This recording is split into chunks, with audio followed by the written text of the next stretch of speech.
خوش آمدید۔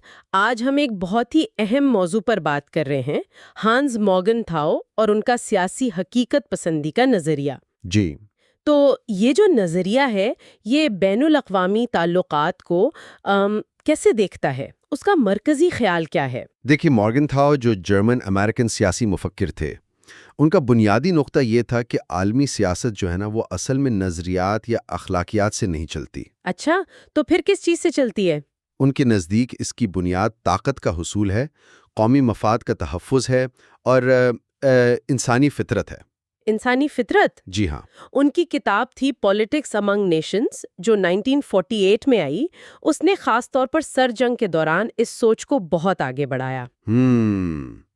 تو یہ اس وقت کی جو لبرل سوچ تھی، جو امن کے لیے عالمی اداروں کی بات کرتی تھی، اس سے بالکل مختلف ہوا۔ بالکل مختلف۔ وہ لیگ آف نیشنز وغیرہ جیسی کوششوں کو یوں سمجھیں آئیڈیلسٹ یا خیالی سمجھتے تھے۔ ٹھیک ہے، تو آئیے ذرا اس کی گہرائی میں چلتے ہیں۔ یہ جو حقیقت پسندانہ زاویہ ہے، اس کی بنیاد کیا ہے؟ آپ نے انسانی فطرت کا ذکر کیا۔ جی بالکل۔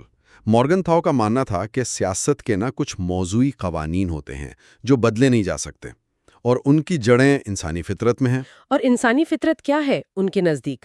ان کے مطابق انسانوں میں بنیادی طور پر طاقت حاصل کرنے کی ایک شدید خواہش ہوتی ہے، لسٹ فار پاور جیسے کہتے ہیں۔ اوہ!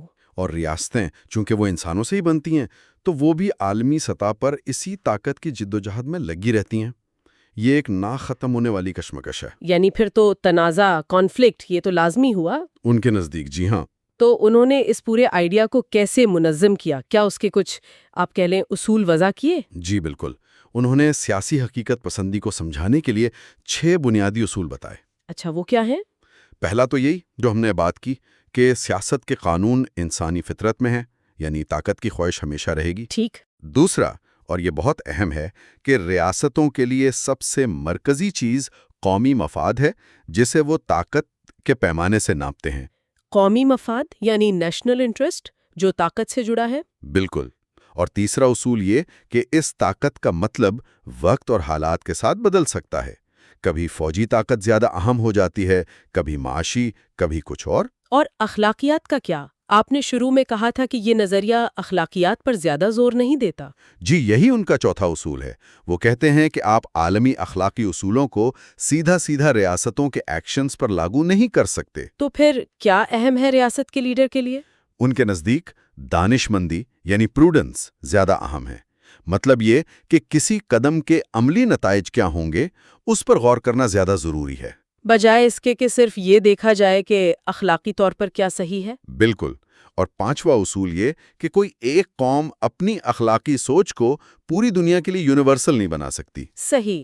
اور چھٹا اصول کہتا ہے کہ سیاست ایک الگ خود مختار شعبہ ہے، اس کا تجزیہ طاقت اور مفاد کی بنیاد پر ہی ہونا چاہیے، کسی اور پیمانے جیسے اخلاقیات یا قانون پر نہیں۔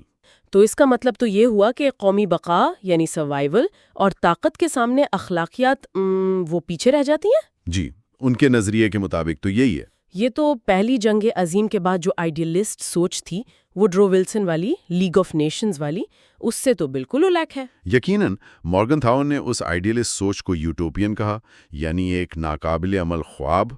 ان کے خیال میں لیگ آف نیشنز کی ناکامی نے ثابت کر دیا تھا کہ اصل چیز تو طاقت کی سیاست ہی ہے۔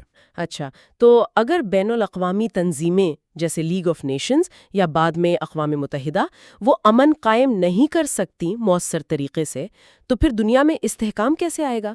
مارگن تھاؤ کا کیا حل تھا اس کا؟ ان کا جواب تھا توازن طاقت، یعنی balance of power. Balance of power وہ کیسے کام کرتا ہے؟ اس کا مطلب ہے کہ عالمی نظام میں طاقت اس طرح تقسیم ہو کہ کوئی ایک ریاست یا ریاستوں کا گروہ اتنا زیادہ طاقتور نہ ہو جائے کہ وہ دوسروں پر حاوی ہو سکے۔ اچھا، یعنی طاقت کو طاقت سے روکنا؟ بالکل۔ استحکام کسی عالمی بھائی چارے یا ہم آہنگی سے نہیں آئے گا، بلکہ ایک دوسرے کو طاقت کے ذریعے روکنے یعنی ڈیٹرنس سے آئے گا۔ سرد جنگ میں امریکہ اور سوویت یونین کا جو توازن تھا، وہ اس کی ایک بڑی مثال ہے۔ اور اس توازن کو برقرار رکھنے میں کس چیز کا کردار ہے؟ اس میں کلیدی کردار ہے عقل مندانہ سفارت کاری کا، ایسی ڈپلومیسی جو قومی مفاد کو سمجھے، حقیقت پسند ہو اور نتائج کو مد نظر رکھے۔ اس کی کوئی مثال؟ جی، جیسے 1962 کا کیوبا میزائل بحران، وہاں دونوں سپر پاورز نے بہت محتاط سفارتکاری سے کام لیا اور ایک بڑی تباہی سے بچ گئے۔ یہ حقیقت پسندانہ ڈپلومیسی تھی۔ یہ نظریہ تو واقعی سرد جنگ کے زمانے کے لیے تو بہت بہت اہم لگتا ہے، لیکن کیا آج کی دنیا میں بھی جو اتنی بدل گئی ہے، گلوبلائزیشن ہے، نئے مسائل ہیں، کیا یہ اب بھی اتنا ہی متعلقہ ہے؟ دیکھیں، یہ ایک بڑا سوال ہے اور اس پر کافی بحث ہوتی ہے۔ یہ نظریہ آج بھی بہت بااثر ہے، آپ کو عالمی سیاست میں اس کی جھلکیاں ملتی ہیں، لیکن ظاہر ہے اس پر تنقید بھی بہت ہوئی ہے۔ کس قسم کی تنقید؟ کئی طرح کی۔ ایک تو یہ کہ یہ انسانی فطرت کو شاید ضرورت سے زیادہ منفی، یعنی صرف طاقت کا بھوکا دکھاتا ہے۔ دوسرا یہ کہ یہ ریاست کے اندرونی معاملات، جیسے وہاں کا سیاسی نظام کیا ہے یا لوگوں کی آئیڈیالوجی کیا ہے، ان چیزوں کو بالکل نظر انداز کر دیتا ہے۔ یعنی صرف ریاست کو ایک اکائی کے طور پر دیکھتا ہے؟ جی ہاں، ایک بلیک باکس کی طرح۔ اور کچھ لوگ اسے اخلاقی طور پر بھی بہت مایوس کن سمجھتے ہیں کہ یہ طاقت اور مفاد کے علاوہ کسی چیز کی گنجائش نہیں چھوڑتا۔ تو اس کے متبادل نظریات بھی ہوں گے؟ بالکل۔ لبرلزم ہے جو عالمی اداروں اور تعاون پر زور دیتا ہے۔ کنسٹرکٹیوزم ہے جو شناخت اور نظریات کے کردار کو اہم سمجھتا ہے۔ وہ ایک مختلف تصویر پیش کرتے ہیں۔